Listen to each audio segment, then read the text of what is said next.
Welcome to our channel. Today we how to disable SmartScreen on Windows 11 step by step clearly. To disable SmartScreen on Windows 11, first, click on the Start menu located on the taskbar. Next, select the Settings icon, which looks like a gear. In the Settings menu, navigate to the Privacy and Security section in the left sidebar. Scroll down and click on Windows Security. Now, click on the App and Browser Control option. In this menu, you will see a section labeled SmartScreen. To disable SmartScreen, find the first option that says Check Apps and Files. Click on the drop-down menu next to it and select Off.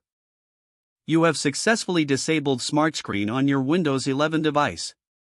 If the page does not load, refresh the browser or try again in a private or incognito window. Make sure you are using the correct email address, then retype it carefully to avoid small typos. If your password is not accepted, use the Reset option and create a new strong password you can remember. Check your spam folder for verification or security emails, then complete any requested confirmation steps. Enable two-factor authentication if available to improve account security and reduce unauthorized access risk. After signing in, review your profile details so your contact information and settings are accurate and current. If you see an error message, note it down and try again after restarting your device and internet connection. Log out when you finish, especially on shared devices, to keep your account and payment information secure. If the page does not load, refresh the browser or try again in a private or incognito window. Make sure you are using the correct email address, then retype it carefully to avoid small typos. If your password is not accepted, use the Reset option and create a new strong password you can remember. Check your spam folder for verification or security emails, then complete any requested confirmation steps. Enable two-factor authentication if available to improve account security and reduce unauthorized access risk. After signing in, review your profile details so your contact information and settings are accurate and current.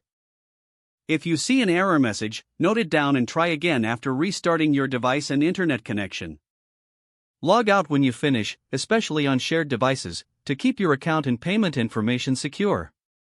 If the page does not load, refresh the browser or try again in a private or incognito window. Make sure you are using the correct email address, then retype it carefully to avoid small typos. If your password is not accepted, use the Reset option and create a new strong password you can remember. Check your spam folder for verification or security emails, then complete any requested confirmation steps. Enable two-factor authentication if available to improve account security and reduce unauthorized access risk. Don't forget to like this video and subscribe to our channel for more step-by-step tech guides.